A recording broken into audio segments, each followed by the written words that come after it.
गरीब मायके वाली बहू। एक छोटे से गांव में रामस्वरूप नामक किसान रहता था। उसका परिवार बड़ा था, पत्नी, 2 बेटे और एक बेटी। बड़े बेटे सुरेश की शादी का समय आया तो घरवालों ने सोचा कि बहू अमीर घर की हो ताकि दहेज भी अच्छा मिले और घर की शान भी बढ़े। लेकिन किस्मत को कुछ और ही मंजूर था। सुरेश का विवाह एक गरीब परिवार की लड़की सीमा से तय हो गया। सीमा सुंदर तो थी, लेकिन मायके वाले बेहद साधारण थे। न दहेज न आभूषण, बस सादगी से भरा विवाह हुआ। शादी के बाद घरवालों का रवैया बदल गया। सास ससुर अक्सर ताने देते, अरे कुछ लेकर नहीं आई, तेरे मायके वालों की औकात ही क्या है। ननद और देवर भी सीमा को नीचा दिखाते। यहाँ तक कि पति सुरेश भी कभी कभी मायके की गरीबी का मजाक उड़ाता। सीमा चुपचाप सब सह लेती। उसने सोचा, अगर मैं भी झगड़ा करूं तो घर टूट जाएगा। बेहतर है कि धैर्य रखूं और अपने काम से सबका दिल जीतने की कोशिश करूं। वो सुबह सबसे पहले उठती, घर के सारे काम करती, खेत में भी हाथ बंटाती, बच्चों को पढ़ाती और सबके लिए अच्छे अच्छे व्यंजन बनाती।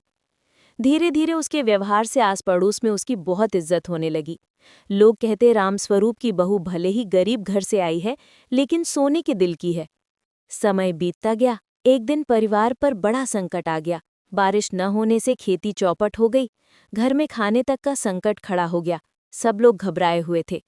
तभी सीमा ने सुझाव दिया कि हम लोग खेती के साथ साथ सब्जी और दूध का छोटा कारोबार शुरू करें।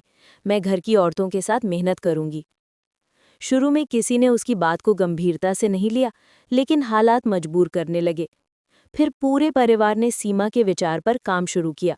वो सुबह सुबह दूध शहर ले जाती, सब्जियां बेचती और धीरे धीरे परिवार की हालत संभलने लगी।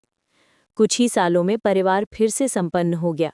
अब सबको एहसास हुआ कि सीमा गरीब मायके से आई जरूर थी, लेकिन उसकी सोच, मेहनत और धैर्य ने पूरे घर का भविष्य बदल दिया। एक दिन सास ने सीमा का हाथ पकड़कर कहा, बेटी, हम लोग तुझे मायके की गरीबी से तौलते रहे, लेकिन आज समझ आया कि असली दौलत अच्छे संस्कार, मेहनत और समझदारी है। तूने हमें सिखा दिया कि इंसान की कीमत उसके मायके की हालात से नहीं, बल्कि उसके कर्मों से होती है।